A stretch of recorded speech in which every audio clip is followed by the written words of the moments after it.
안녕하세요. 안세환 목사입니다. 오늘 하나님 말씀은 요한복음 21장 1절로 14절입니다. 우리 함께 말씀 찾아서 읽겠습니다. 요한복음 21장 1절로 14절 신약성경 184페이지. 제가 1절부터 우리 함께 읽어볼까요? 그 후에 예수께서 디베랴 호수에서 또 제자들에게 자기를 나타내셨으니 나타내신 일은 이러하니라. 시몬 베드로가 디드모라 하는 도마와 갈릴리 가나 사람 나다나엘과 세베대의 아들들과 또 다른 제자 둘이 함께 있더니 시몬 베드로가 나는 물고기 잡으러 가노라 하니 그들이 우리도 함께 가겠다 하고 나가서 배에 올랐으나 그날 밤에 아무것도 잡지 못하였더니 날이 새어갈 때에 예수께서 바닷가에 서셨으나 제자들이 예수이신 줄 알지 못하는지라. 예수께서 이르시되 얘들아 너희에게 고기가 있느냐? 대답하되 없나이다. 이르시되 그물을 배 오른편에 던지라. 그리하면 잡으리라 하시니 이에 던졌더니 물고기가 많아 그물을 들 수 없더라. 예수께서 사랑하시는 그 제자가 베드로에게 이르되 주님이시라 하니 시몬 베드로가 벗고 있다가 주님이라 하는 말을 듣고 겉옷을 두른 후에 바다로 뛰어내리더라. 다른 제자들은 육지에서 거리가 불과 한 50칸쯤 되므로 작은 배를 타고 물고기 든 그물을 끌고 와서 육지에 올라보니 숯불이 있는데 그 위에 생선이 놓였고 떡도 있더라. 예수께서 이르시되 지금 잡은 생선을 좀 가져오라 하시니 시몬 베드로가 올라가서 그물을 육지에 끌어올리니 가득히 찬 큰 물고기가 153마리라. 이같이 많으나 그물이 찢어지지 아니하였더라. 예수께서 이르시되 와서 조반을 먹으라 하시니 제자들이 주님이신 줄 아는 고로 당신이 누구냐 감히 묻는 자가 없더라. 예수께서 가셔서 떡을 가져다가 그들에게 주시고 생선도 그와 같이 하시니라. 이것은 예수께서 죽은 자 가운데서 살아나신 후에 세 번째로 제자들에게 나타내신 것이라. 아멘. 사랑하는 여러분, 하나님은 숨어 계시는 분이 아니십니다.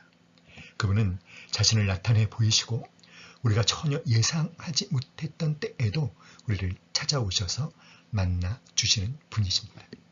하나님께서는 우리가 모든 것을 잃어버린 듯 당황하고 있을 그때에도 두려움에 떨고 있을 그때에도 언제든지 나를 찾아오시고 만나주시고 말씀하시는 분이십니다.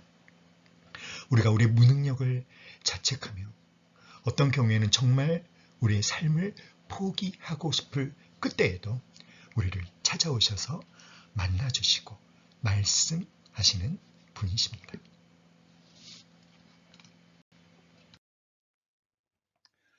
오늘 본문 요한복음 21장 1절 말씀에 보면 그 후에 예수께서 디베랴 바다에서 또 제자들에게 자기를 나타내셨으니 라고 되어 있죠. 이 말씀에 보면 그 후에 또 제자들에게 자기를 나타내셨다라고 하는 것은 예수님께서 그저 부활을 증명하시기 위해서 한 번 나타나신 것이 아니라 자주 나타나신 것으로 되어 있습니다. 먼저는 막달라 마리아에게 나타나셨고요. 그리고 그 다음에는 다락방에 모여 있던 제자들에게 나타나셨고, 그리고 바로 지금 여기서 고기를 잡고 있는 제자들에게 예수님이 또 나타나셨습니다. 그러므로 여러분, 주님은 숨어 계시는 분이 아니세요. 주님은 자신을 나타내시는 분이십니다. 주님은 우리를 찾아오시는 분이십니다. 우리를 만나주시고 말씀하시는 분이십니다. 여러분, 만약에 예수님께서 베드로를 찾아오시지 않았더라면 베드로 일행은 어떻게 되었을까요? 아마도 고기 잡이나 하다가 삶을 끝마쳤을 것입니다. 우리가 사도행전에서 보게 되어지는 그 교회를 세우고 권능의 복음을 전해서 하루에 3,000명, 5,000명을 구원 얻게 하는 그런 베드로, 그런 사도들의 모습은 아마 볼 수 없었을 거예요. 예수님께서는 내가 살아난 후에 너희보다 먼저 갈릴리로 가리라고 말씀하셨어요. 예수님께서는 부활하신 후에도 또 책부당하시기 전에도 갈릴리로 가리라고 말씀하셨고 또 갈릴리에서 만나자라고 말씀하셨습니다.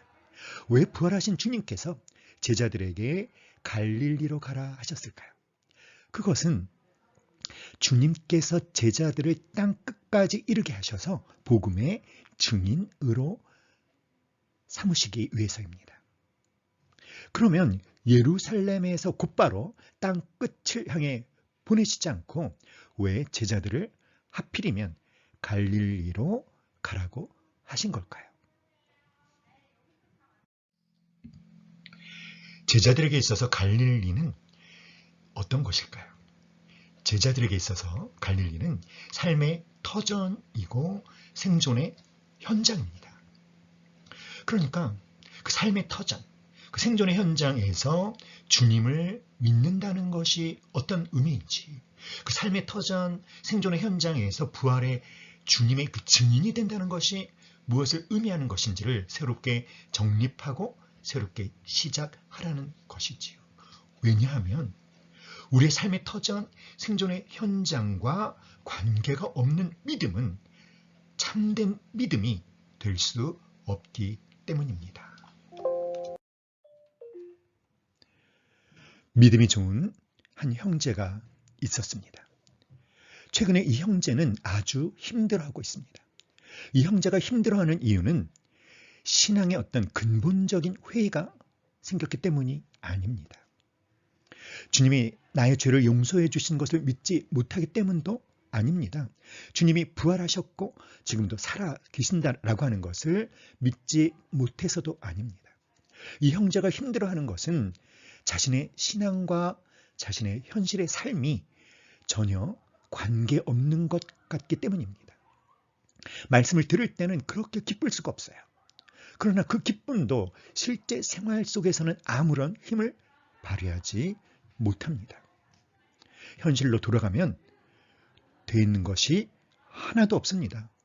취직 소식도 아직 깜깜이고 그래서 이제는 가족들 볼 면목도 없습니다. 적어도 내가 그리스도인이라면 최소한 가족들에게는 무엇인가 그럴듯한 모습을 보여주어야 하는데 그럴 수 있는 게 없는 거예요. 이 형제가 힘들어하는 이유는 주님이 죽음에서 다시 살아나셨다는 것을 믿지 못하기 때문이 아닙니다. 주님은 영광스럽지만, 주님은 풍성하지만 나는 너무나 궁핍하다는 것입니다. 주님은 전능하시지만 나는 할 수 있는 것이 아무것도 없다는 것이죠. 사랑하는 여러분, 저 여러분에게 가장 현실적인 문제가 무엇일까요? 그것은 아마도 먹고 사는 문제일 것입니다. 그것은 제자들도 마찬가지였어요. 예수님은 부활하셨습니다. 그리고 갈릴리에서 만나자라고 해서 지금 제자들이 갈릴리에 와 있죠. 그런데 만나자라고 말씀하셨던 예수님은 나타나지 않자 이제 그들에게 아주 현실적인 문제가 생겼죠. 먹고 사는 문제. 부활하신 예수님이 여러분 제자들의 먹고 사는 문제를 해결해 주셨나요? 그렇지 못했습니다. 그래서 베드로는 앞장서서 자신이 한번 해결해 보자고 나선 것입니다. 우리가 왜 예수님을 기다리고 있지? 우리가 할 수 있는 일이 있잖아. 우리가 아주 잘할 수 있는 일, 그것은 무엇입니까? 고기 잡는 것. 그래서 앞장서서 갈릴리 바다로 가서 그물을 던졌던 것이죠. 그런데 3절 마지막에 뭐라고 말씀하고 있습니까? 그날 밤에 아무것도 잡지 못하더니. 예수님은 죽음에서 부활하셨습니다. 십자가에서 우리의 모든 죄짐을 다 담당해 주셨습니다. 그분은 부활하시고 승천하시고 하나님 보좌 우편에서 지금도 인류의 역사를 주관하고 계신다는 것을 저와 여러분은 믿습니다. 하지만 그런 우리의 믿음이 흔들릴 때가 있습니다. 언제일까요?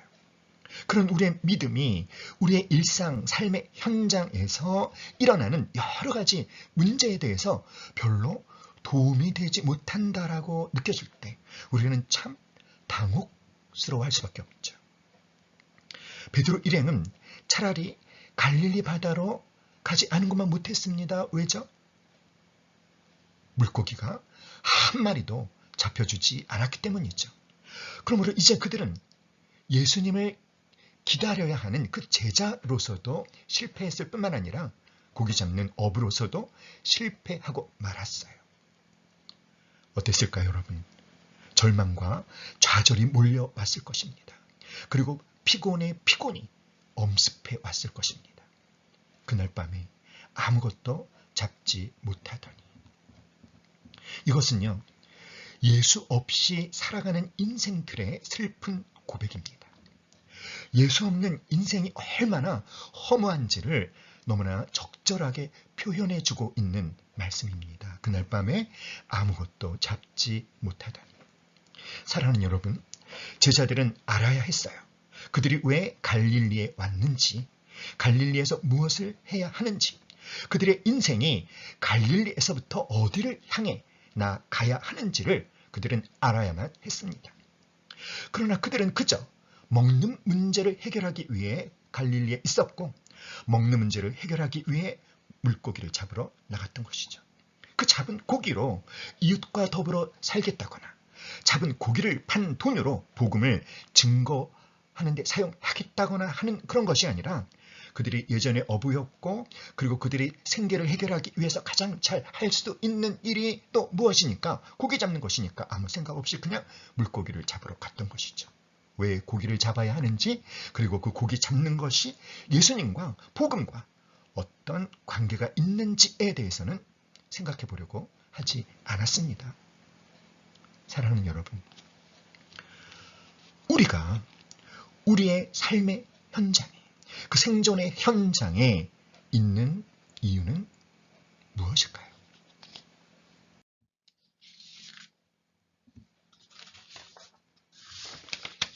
고기 잡는 그것이 복음과 어떤 관계가 있는지 아무도 생각하려고 하지 않았고, 밤새도록 그물을 던졌지만 한 마리의 고기도 건져 올리지 못했습니다. 하지만 그 실패의 의미가 무엇인지에 대해서도 아무도 생각해 보려고 하지 않았습니다. 처음에는 먹을 것이 필요하니까라는 이유가 있었습니다. 하지만 이제는 한 마리도 낚지 못한 그 현실이 너무나 당혹스럽고, 그래서 어떻게 해서든지 그 실패를 만회해 보려고 이제는 거의 맹목적으로 그물을 던졌죠. 밤새도록 던졌어요. 그들이 얼마나 맹목적으로 물고기에만 집착하고 있었는지 본문 4절이 이렇게 증거하고 있습니다. 날이 새어갈 때 예수께서 바다에 서셨으나 제자들이 예수신 줄 알지 못하는지라. 무슨 말입니까? 그들은 날이 새는 줄도 모르고 그저 물고기 잡는 것에만 온통 사로잡혀 있었던 것이죠. 주님이 먼저 갈릴리로 가서 기다릴 것이니 거기서 만나자. 그러므로 그들도 갈릴리로 온 것 아닙니까?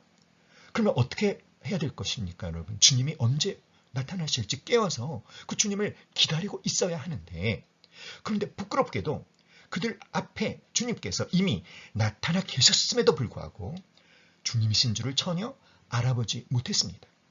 그들이 밤을 새워가며 추구했던 것은 무엇입니까? 그것은 물고기. 요즘식으로 표현하면 물고기로 대변되는 이 세상의 재물, 세속적인 물질뿐이었다는 거예요. 바로 그 순간 주님께서는 제자들에게 물어보시죠. 얘들아, 너희에게 고기가 있느냐? 얘들아, 너희에게 고기가 있느냐? 라고 물으시면서 예수님은 당신 자신을 적극적으로 제자들에게 나타내 보이신 것입니다. 여러분, 그들의 삶의 현장에, 그 실패의 현장에 누가 계셨습니까? 누가 찾아오셨습니까? 누가 나타나셨습니까? 거기에 누가 계셨습니까? 예수님이 계셨습니다. 주님이 계셨습니다. 사랑하는 여러분, 여러분 왜 직장에 다니고 있습니까? 여러분이 그 직장이라는 그 삶의 현장에 있는 것이 복음과 주님과 어떤 관계가 있는지요? 여러분 왜 전업주부로 가정에서 살림을 하고 계십니까? 그것이 복음과 주님과 어떤 관계가 있는지요? 여러분, 전업주부로 살고 계시다가 뭔가 어떤 일을 하려고 하십니까? 어떤 자격증을 준비하고 계십니까? 그러면 왜 취직을 하려고 합니까? 왜 그 일을 가지려고 하십니까? 그것이 복음과 주님과 무슨 관계가 있는지요? 자, 밤새도록 그물을 던져서 고기를 낚으려고 했지만 하나도 낚지 못한 빈손뿐인 그들에게, 얘들아, 너희에게 고기가 있느냐라고 물어보신 주님께서 지금은 저와 여러분에게 물어보고 계셔요. 얘들아, 너희에게 고기가 있느냐? 사랑하는 여러분, 사실 제자들에게 물고기가 없다는 것을 주님은 누구보다도 더 잘 알고 계셨을 것입니다. 그런 주님이 왜 고기가 있느냐라고 물어보셨을까요? 그것은 이런 의미가 아닐까요? 내일 시험을 봐야 되는 여러분의 아들이 컴퓨터 앞에 앉아서 컴퓨터 게임만 하고 있으면 그때 여러분 어떻게 야단치십니까? 야, 너 지금 뭐 하고 있는 거야? 이렇게 책망하지 않습니까? 너 뭐 하고 있는 거야? 이렇게 물어보는 것은 그 아들이 뭘 하고 있는지를 몰라서 물어보는 것이 아니라 네가 지금 시험 준비를 해야지 지금 컴퓨터 게임이나 하고 있을 때냐라는 그런 의미잖아요. 그러니까 너희들에게 고기가 있느냐라고 물어보신 것은 고기가 없다는 것을 너무나 잘 알고 있지만 과연 너희들, 이 제자들아, 정말 너희들이 지금 해야 될 일을 제대로 하고 있는 거니? 라고 물어보시는 것이죠.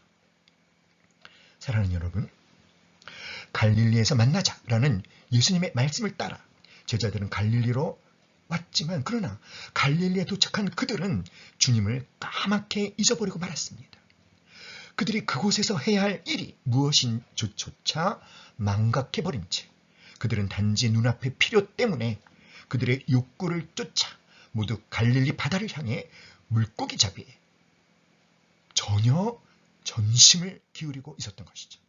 그들이 땀을 흘리며 그물을 던지는 그 바닷가에 주님이 나타나 계셨음에도 불구하고 제자 중 단 한 사람도 그들과 함께하고 계시는 주님을 알아보지 못할 정도로 그들은 자신의 욕구에만 사로잡혀 있었습니다.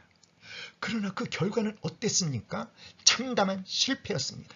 하지만 그 실패의 의미가 무엇인지, 그들에게 지금 무엇이 잘못되어 가고 있는지 한번 되짚어보려는 사람이 하나도 없었다는 것이죠. 그들은 아무런 의미도 없이 빈 그물만을 기계적으로 반복해 던질 뿐이었고 그렇게 계속 노력함에도 불구하고 그들의 손은 빈손이었습니다. 얘들아, 너희에게 고기가 있느냐? 얘들아, 너희에게 고기가 있느냐? 우리는 이 질문 속에서 성경에서 유독 본문에서만 일회적으로 사용된 두 단어에 집중해야 됩니다. 첫째는 고기란 단어입니다. 물고기를 의미하는 헬라어 단어는 익투스라는 단어를 쓰는데, 그래서 신약 성경의 물고기를 표현할 때 쓰는 단어는 모두 익투스라는 단어를 썼습니다. 그런데 딱 한 군데, 바로 오늘 본문이죠. 그 물고기, 너희에게 물고기가 있느냐? 그 물고기는 익투스가 아니라 프로스파기온. 이것은 성경 본문에서 주님에 의해서 딱 여기 한 번 사용되었어요. 이 단어의 뜻은 원래 물고기란 뜻이 아니라 식탁 위에 올려지는 아주 진귀한 음식을 가리키는 단어입니다. 따라서 이 단어의 참뜻을 살리면 주님의 질문은 이런 의미가 되는 것이죠. 얘들아, 너희가 정말 귀한 것을 얻었느냐? 얘들아, 너희가 정말 귀한 것을 찾았느냐?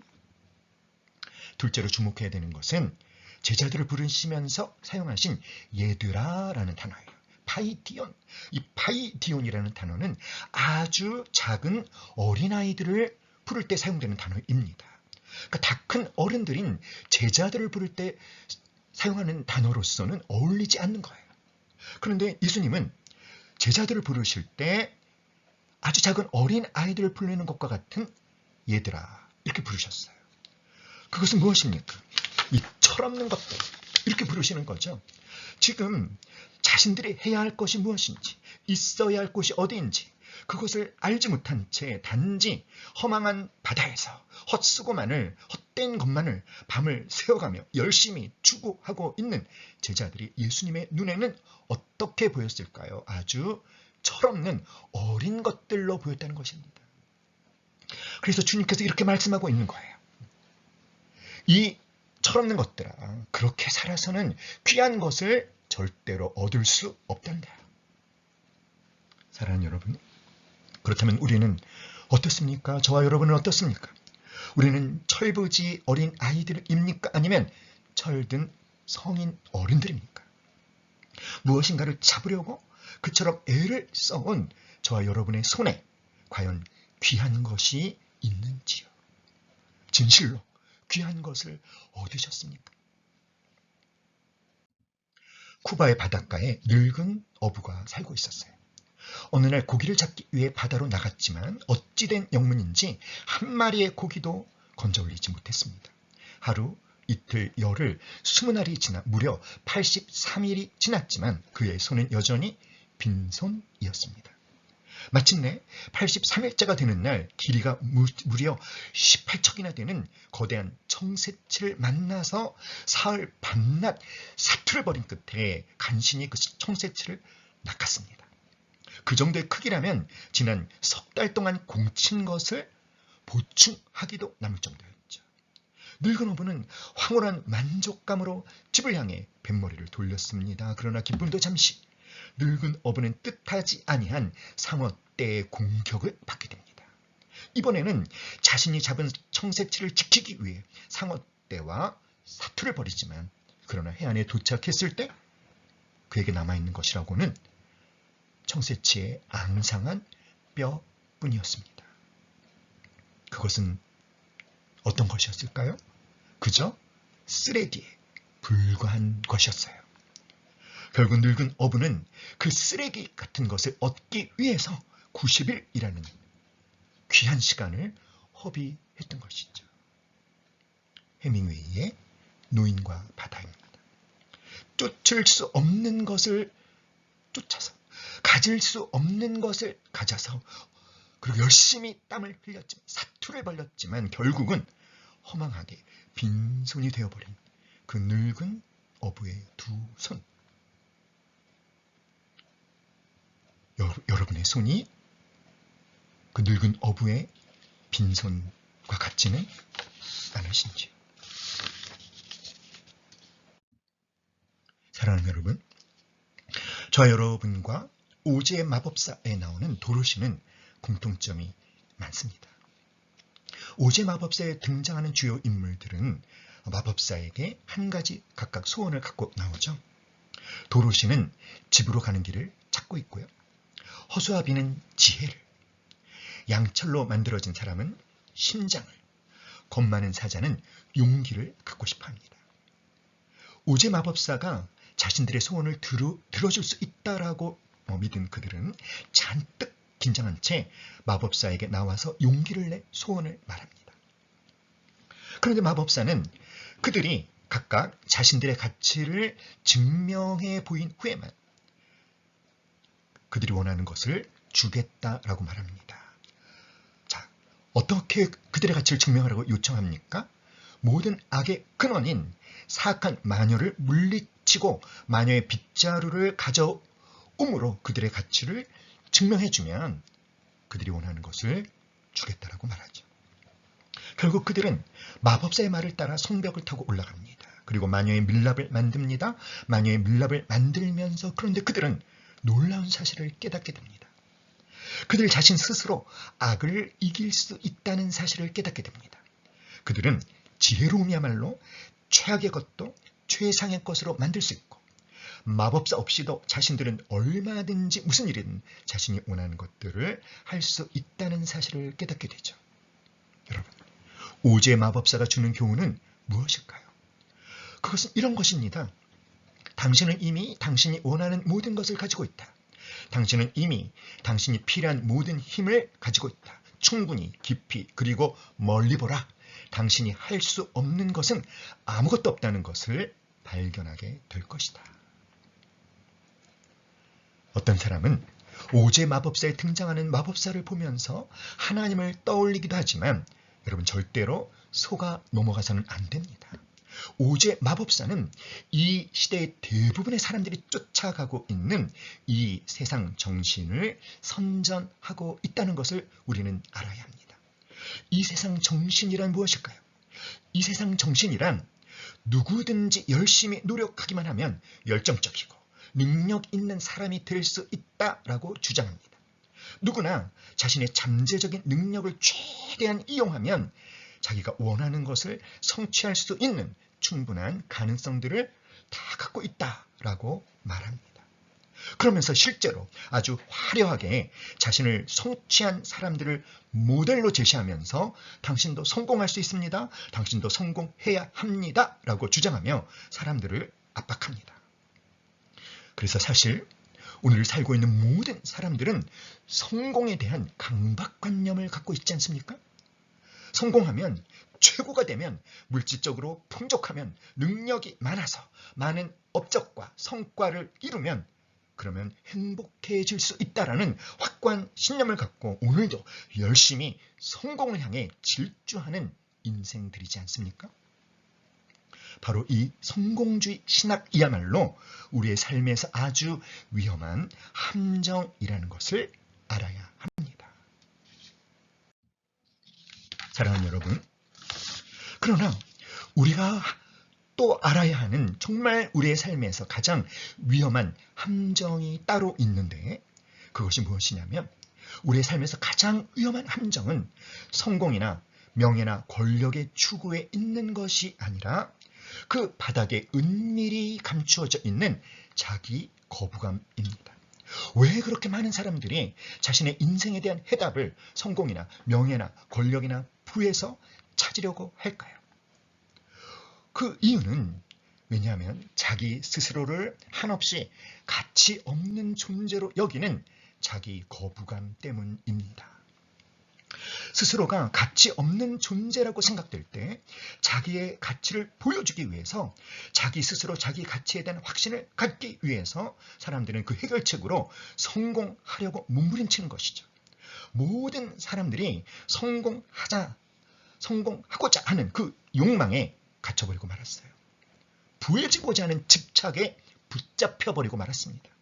그래서 땀을 흘리고 수고를 다 하지만 그래서 성공했습니다. 그런데 그 손에 고기가 없습니다. 참된 만족이 없습니다. 참 행복이 없습니다. 그렇게 답답하고 왜 그렇게 먹먹한지 왜 그렇게 허탈한지 모르겠는 것이죠. 빈손인 것입니다. 우리 6절을 함께 읽어볼까요?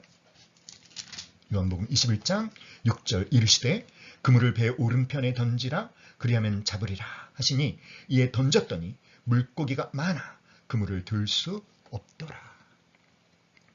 예수님께서 그물을 배 오른편에 던지라 그리하면 잡으리라 라고 말씀하셨어요. 그래서 배 오른편에 그물을 던졌더니 어떤 결과가 일어났습니까? 고기가 많아서 그물을 들 수가 없더라. 사랑하는 여러분, 오른편에 던져라. 오른편이 무엇을 의미할까요? 오른편이란 우선 시간적으로 다시 한번 그물을 던지라는 뜻이죠. 밤새도록 그물을 던져서 실패해서 다시 그물을 던질 의욕이 없지만 다시 한번 그물을 던져봐라. 다시 한번 시도해봐라. 또는 공간적으로는 오른편이라는 어떤 뜻입니까? 물고기가 있는 곳을 찾아 그물을 던지라는 것입니다. 영적으로 보면 밤새도록 수고해서 얻은 것이 없지만 말씀에 순종해서 다시 한 번 더 던지라는 것입니다. 시간적으로 다시 한번 시도해봐라. 공간적으로는 고기가 있는 곳을 찾아 그물을 던져라. 영적으로는 말씀에 순종해서 던지라는 것이죠. 그런데 성경에는요, 이 오른편이 굉장히 상징적인 아주 중요한 뜻을 갖고 있다는 것을 알아야 해요. 마태복음 25장에 보면 예수님 재림하셔서 모든 민족을 심판하실 때 양과 염소를 갈라 세우시는 장면을 보게 되죠. 그때 양은 어떤 쪽에? 오른쪽에, 염소는 왼쪽에 구별하고 있어요. 그리고 그 오른편의 선자들에게 뭐라고 말씀하십니까? 이렇게 말씀하셨습니다. 그때 임금이 그 오른편에 있는 자들에게 이르시되 내 아버지께 복받을 자들이여 나와 창세로부터 너희를 위하여 예비된 나라를 상속하라. 왼편에 있는 자들에게 이르시되 저주를 받은 자들아 나를 떠나 마귀와 그 사자들을 위하여 예비된 영원한 불에 들어가라. 그러므로 여러분, 성경에서 오른편은 구원의 편입니다. 왼편은 멸망의 편입니다. 예수님이 십자가에 달리실 때 좌우편에 강도가 있었죠. 왼편 강도는 멸망을 받았고 오른편 강도는 예수님을 그리스도로 발견하고 구원을 얻지 않았습니까? 전도서 10장 2절에 보면 지혜자의 마음은 오른편에 있고 우매자의 마음은 왼편에 있다라고 말씀하고 있습니다. 여러분, 지혜 있는 자가 어떤 사람입니까? 하나님을 두려워하고 하나님을 신뢰하는 자가 지혜로운 자입니다. 바로 그것이 오른쪽입니다. 시편 16편 11절에 보면 주의 우편에는 영원한 즐거움이 있나이다 라고 고백하고 있어요. 그러므로 오른편이란 무엇일까요? 영원한 것. 여러분, 무엇이 영원합니까? 요한 1서 2장 17절을 보니까 이 세상도 그 정욕도 지나가되 오직 하나님의 뜻을 행하는 자는 영원히 거하느니라. 오른편이란 어떤 편입니까? 구원의 편. 오른편이란 무엇입니까? 영원한 것을 추구하는 것. 오른편이란 무엇입니까? 하나님의 뜻을 행하는 것이 오른편입니다. 또 오른편이란 무엇일까요? 오른편이란 자신의 가치를 그리스도 안에서 발견하는 거예요.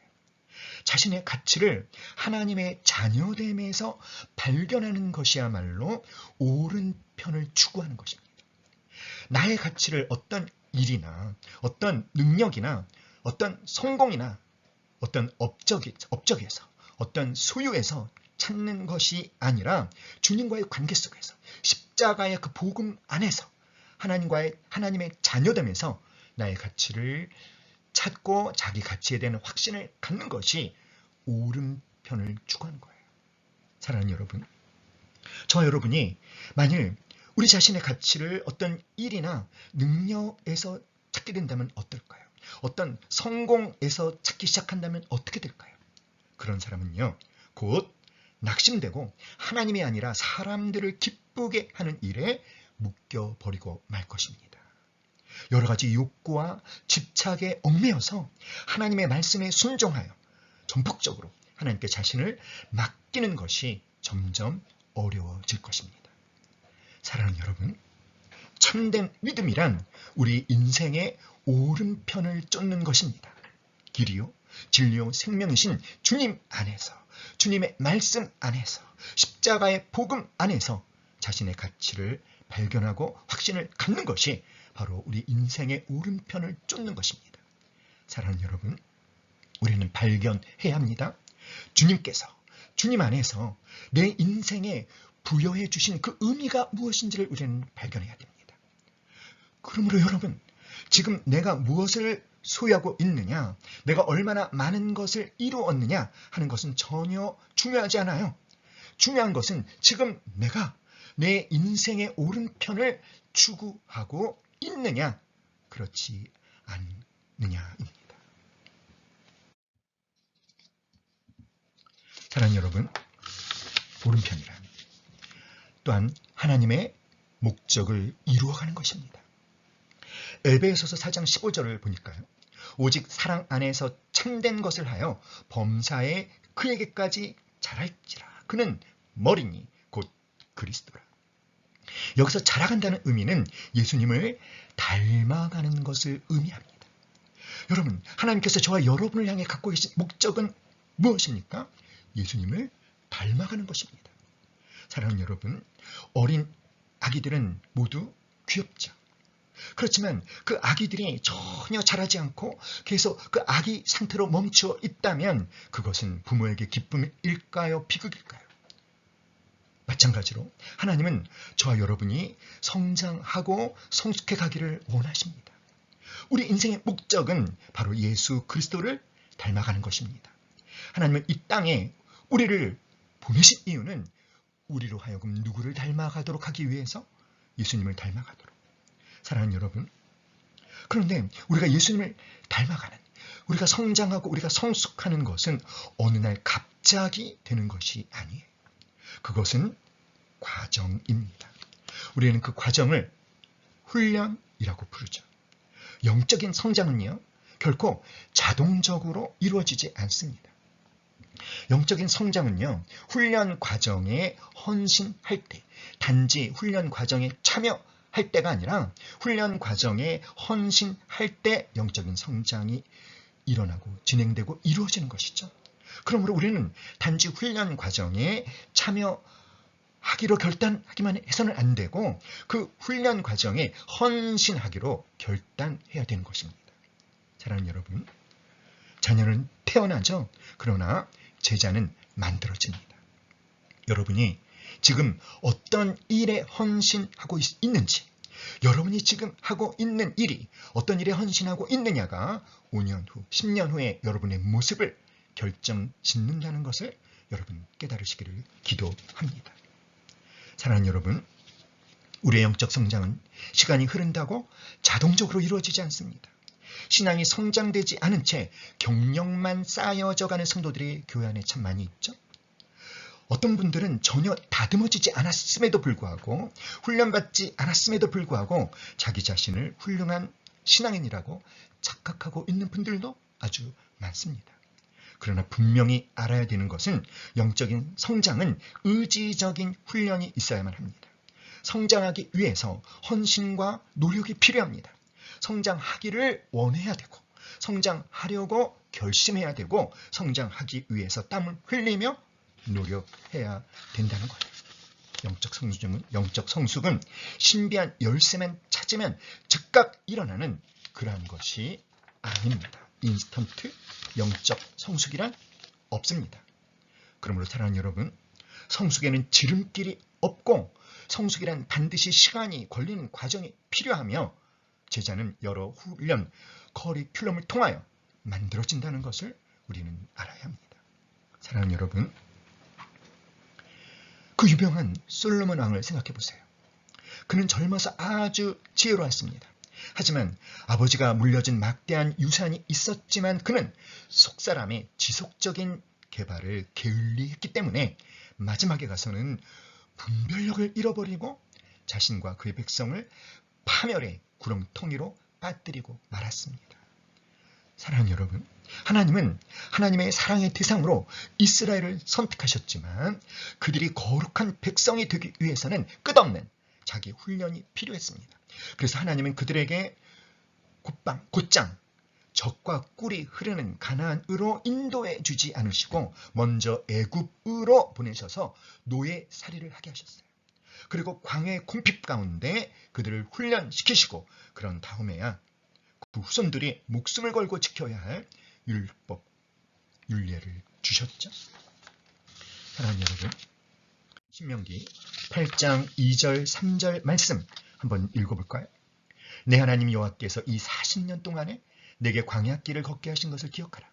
이는 너를 낮추시며 너를 시험하사 내 마음이 어떠한지 그 명령을 지키는지 지키지 않는지 알려 하시니라. 너를 낮추시며 너를 줄이게 하시며 또 너도 알지 못하며 내 조상들도 알지 못하던 만나를 내게 먹이신 것은 사람이 떡으로만 사는 것이 아니요 여호와의 입에서 나오는 모든 말씀으로 사는 줄을 내가 알게 하려 함이니라. 사랑하는 여러분, 사람은 동물처럼 떡으로만 사는 것이 아니다. 하나님의 말씀으로 사는 것이다. 이렇게 말씀하고 계시죠.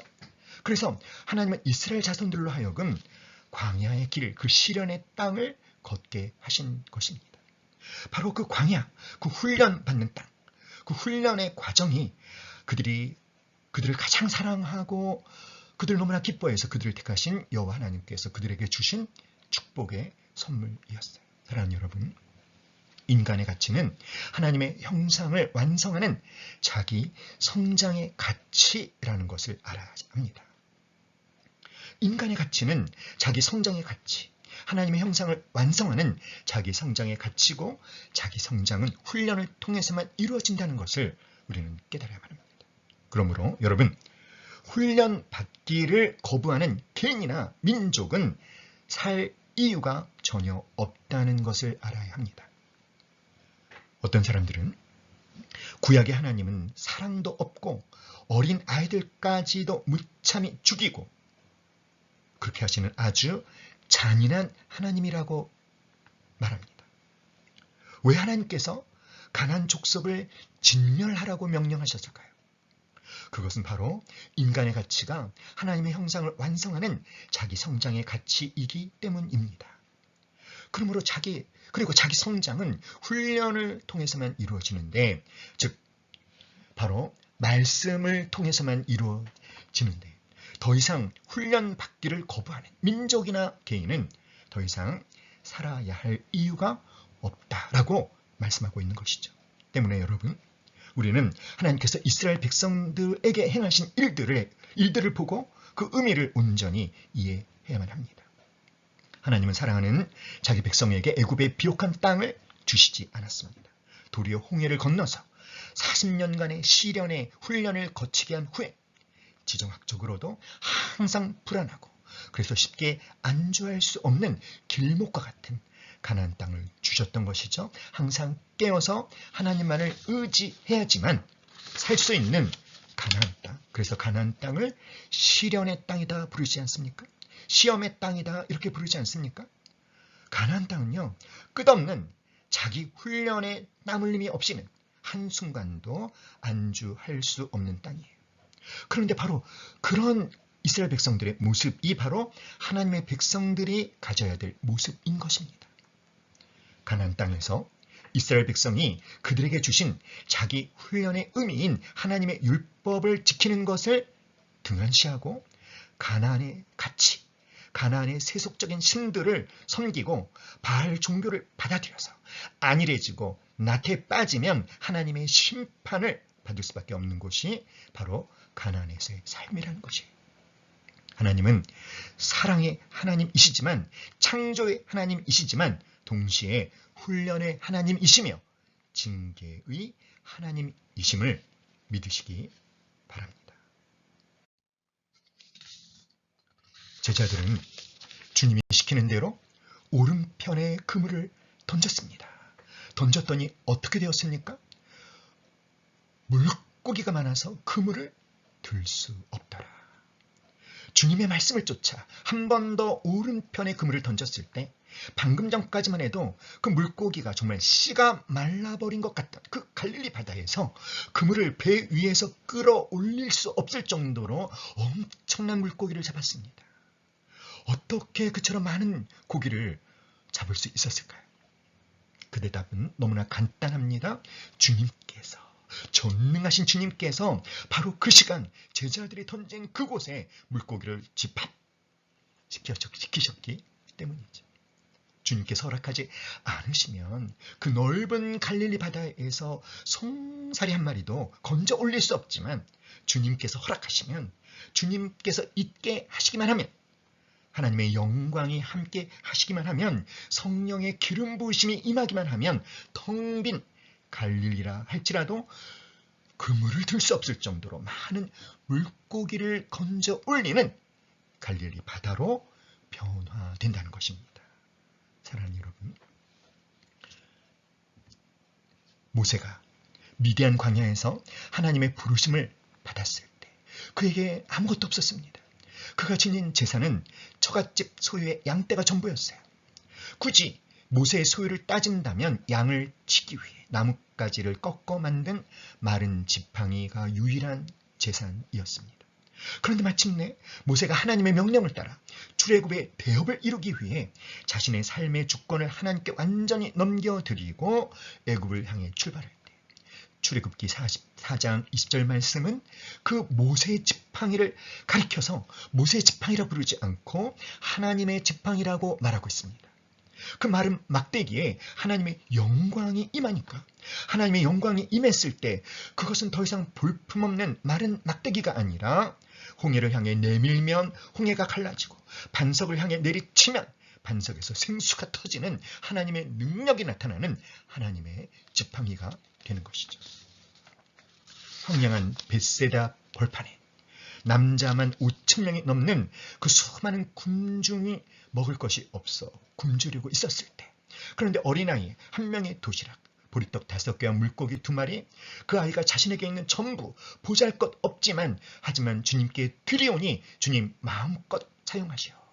그래서 그 도시락을 바쳤으니 어떻게 되었습니까? 주님께서 축복하시고 떼어 주시니 5천 명을 먹이고도 12광주리가 남는 오병이어의 기적이 일어나지 않았습니까, 여러분? 그러나 그 반대의 경우도 있죠. 전혀 무명이었던 청년 사울에게 하나님의 영광이 임했을 때 그는 이스라엘 최초의 왕이 되는 영광을 얻었지만, 그가 권력의 눈이 어두워져서 더 이상 하나님의 영광을 추구하지 않고 자신의 영광을 구했을 때 마침내 하나님의 영광은 사울에게서 떠났고, 사울은 자신의 왕자를 지키기는커녕 스스로 자신의 칼로 자신의 목숨을 끊는 너무나 비참한 최후를 맞이하고 말았습니다. 그러므로 사랑하는 여러분, 지금 내가 어떤 상황에 처해 있느냐는 중요한 문제가 아닙니다. 내가 지금 얼마나 경제적으로 어려운 처지에 있느냐 하는 것도 중요한 문제가 아닙니다. 중요한 것은 지금 내가 누구의 영광을 구하고 있느냐 하는 것입니다. 내가 지금 하나님의 영광을 구하고 있느냐, 아니면 허망할 수밖에 없는 나의 영광을, 이 세상의 재물을 추구하고 있느냐, 이것이 중요한 것입니다. 내가 허망할 수밖에 없는 나의 영광을 쫓아갈 때, 헛된 이 세상의 것들을 쫓아갈 때 내 인생은, 내 삶의 현장은 허망한 갈릴리 바다, 텅 비어있는 빈 손으로 끝날 수밖에 없다는 거예요. 본문 11절을 읽어볼까요? 시몬 베드로가 올라가서 그물을 육지에 끌어올리니 가득히 찬 큰 물고기가 153마리라 이같이 많으나 그물이 찢어지지 아니하였더라. 무슨 말입니까? 본문이 지금 강조하고 있는 것이 무엇입니까? 큰 물고기가 153마리나 될 정도로 많았지만 어땠다? 그물이 찢어지지 않았다라는 것을 강조하고 있습니다. 다시 말하면 보통 때 그 정도로 많은 물고기가 걸렸으면 반드시 그물이 찢어졌을 텐데, 그런데 희한하게도 찢어지지 않았다는 것이죠. 사랑하는 여러분, 그 인생의 오른편을 추구하는 사람, 하나님의 영광을 추구하는 사람은 결코 그물이 찢어지지 않습니다. 애쓰고 땀 흘리며 쌓아온 모든 열매들을 찢어진 그물 사이로 다 세워버리게 되는 것이 아니라, 애쓰고 땀 흘리며 쌓아온 그 모든 수고의 열매가 고스란히 풍성한 결실로 추수하게 된다는 것입니다.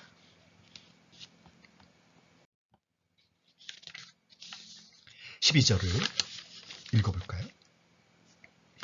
예수께서 이르시되 와서 조반을 먹으라 하시니 제자들이 주님이신 줄 아는 고로 당신이 누구냐 감히 묻는 자가 없더라.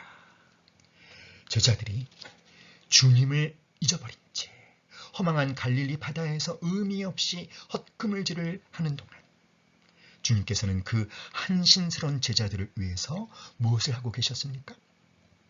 제자들을 위해서 조반을 준비하고 계셨습니다. 여기서 조반을 먹는다, 이 아리스타오, 이 조반은요 만찬을 의미하는 단어예요.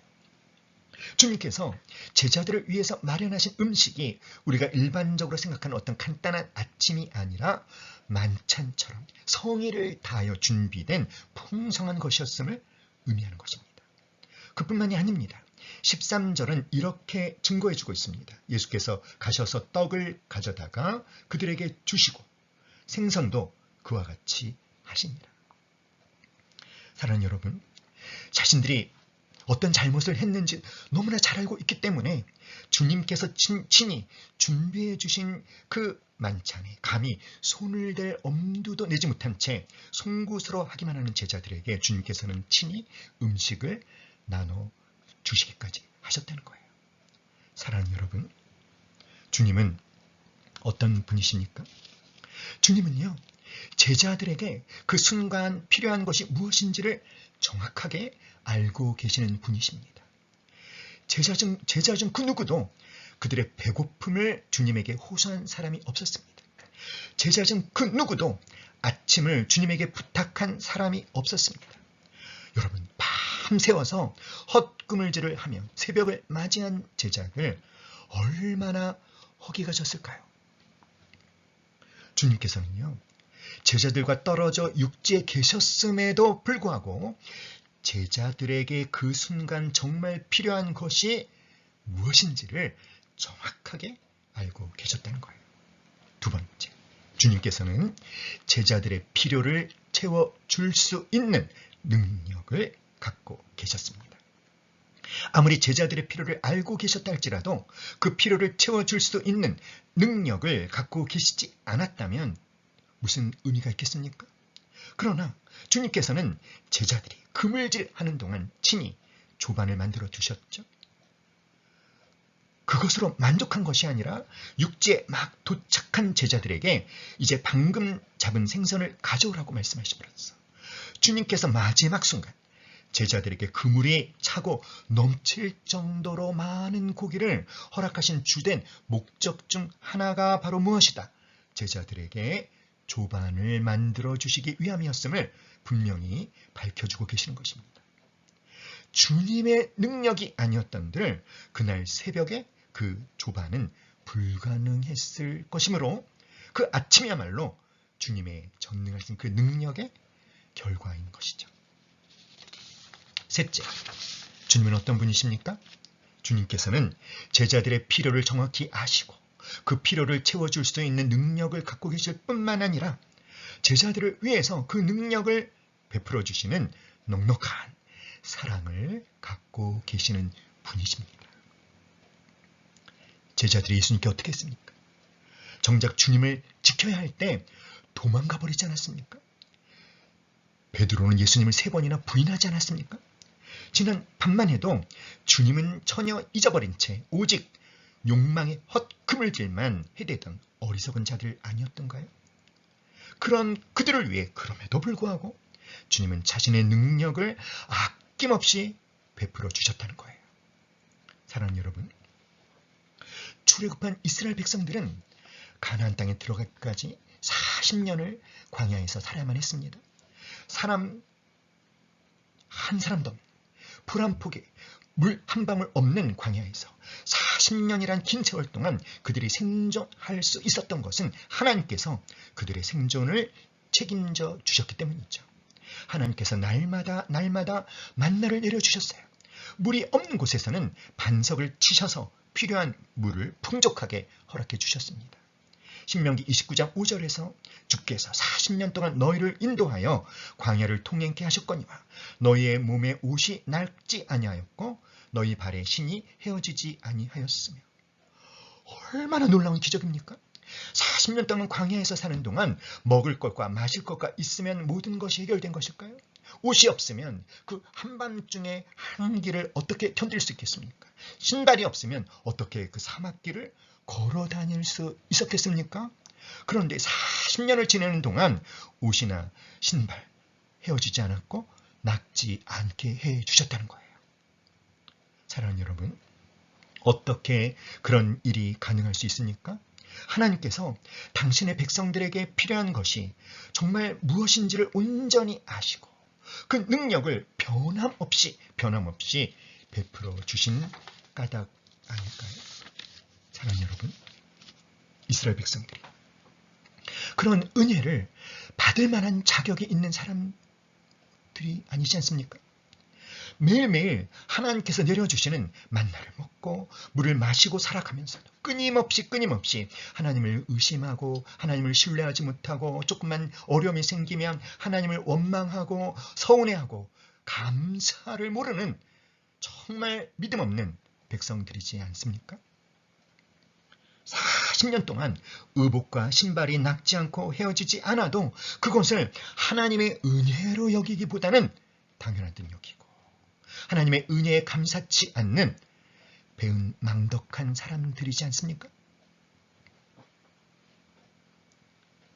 불구하고 하나님께서는 당신의 백성들의 필요를 먼저 아시고 당신의 능력을 끊임없이 베풀어 주셨습니다. 그러므로 사랑하는 여러분, 성숙한 믿음이란 어떤 것이겠습니까? 지금 내게 없는 것으로 서운해하거나 절망하거나 좌절하지 않는 것입니다. 지금 내게 없는 것을 내 방법으로 무리하게 구하려 하지 않는 것입니다. 여러분, 우리 주님이 어떤 분이시라고요? 내게 있어야 할 것을 너무나도 잘 아는, 나보다도 더 잘 아는 분이십니다. 그 필요를 해결해 줄 수 있는 능력을 갖고 계신 분이십니다. 또한 그 능력을 내가 아무리 형편없는 사람이라도 기꺼이 나를 위해 베풀어 주시는, 나를 사랑하시는 분이십니다. 따라서 지금 내게 있는 것이 정말 내게 필요한 것이고 내게 없는 것은 나보다 나를 더 잘 아시는 주님 보시기에 불필요한 것이나 혹은 해로운 것임을 믿읍시다. 정말 내게 필요한 것이라면 때가 되면 주님께서 주님의 방법으로 순리대로 반드시 허락해 주실 것입니다. 그러므로 지금 내게 있는 것이, 지금 우리에게 있는 것이 모두 하나님의 은혜이므로 지금 있는 것을 족하게 여기며 넘치도록 감사드리는 그런 삶을 살 수 있기를 간절히 기도합니다. 조반 먹은 후에 주님께서 말씀하기 시작합니다. 우리 15절로 17절 말씀 함께 읽어볼까요? 그들이 조반 먹은 후에 예수께서 시몬 베드로에게 이르시되 요한의 아들 시몬아 네가 이 사람들보다 나를 더 사랑하느냐 하시니 이르되 주님 그러하나이다. 내가 주님을 사랑하는 줄 주님께서 아시나이다. 이르시되 내 어린 양을 먹이라 하시고 또 두 번째 이르시되 요한의 아들 시몬아 네가 나를 사랑하느냐 하시니 이르되 주님 그러하나이다. 내가 주님을 사랑하는 줄 주님께서 아시나이다. 이르시되 내 양을 치라 하시고 세 번째 이르시되 요한의 아들 시몬아 네가 나를 사랑하느냐 하시니 주께서 세 번째 네가 나를 사랑하느냐 하심으로 베드로가 근심하여 이르되 주님 모든 것을 아시오매 내가 주님을 사랑하는 줄을 주님께서 아시나이다. 예수께서 이르시되 내 양을 먹이라. 아멘. 사랑하는 여러분, 예수님께서는 베드로에게 네가 나를 사랑하느냐 3번 물어보셨습니다. 베드로 역시 예수님에 대한 사랑을 3번 고백했습니다. 그리고 예수님은 베드로의 그 고백이 끝날 때마다 이렇게 명령하셨습니다. 내 어린 양을 먹여라. 내 양을 치라. 내 양을 먹이라.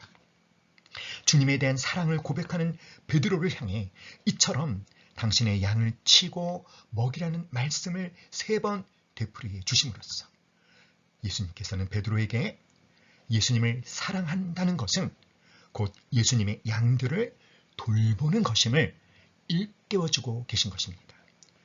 다시 말하면 주님의 양들을 돌보는 것 없이 주님을 사랑한다는 것은 있을 수 없다는 것이죠. 사랑하는 여러분, 여러분 주님을 사랑하십니까? 예수님을 사랑하십니까? 그렇다면 예수님의 양을 먹이라고 주님이 요청하고 계십니다.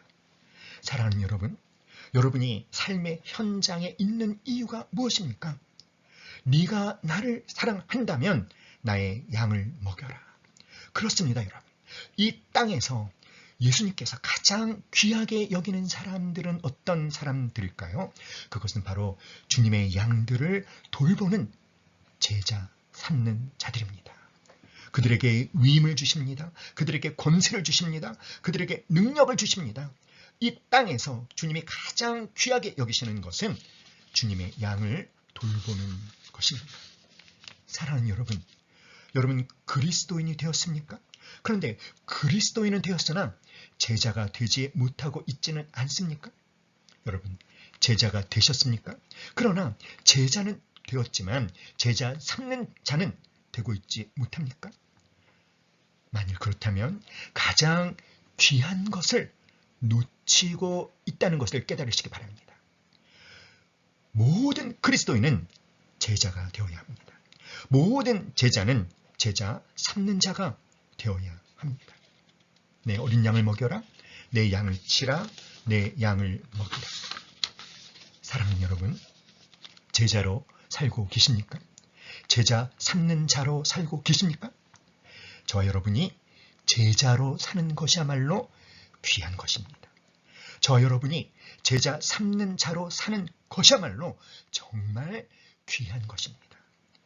그것이야말로 우리 인생이라는 그물을 오른편에 던지는 것임을 예수님의 이름으로 선포합니다. 사랑하는 여러분, 요한복음 21장에서 예수님은 갈릴리 바다에 있는 제자들을 찾아오셨습니다. 이 밤에도 주님은 우리를 찾아오셨습니다. 제자들에게 말씀하셨죠? 오른편에 던져라. 그 예수님이 오늘은 바로 저와 여러분에게 말씀하십니다. 오른편에 그물을 던지라고.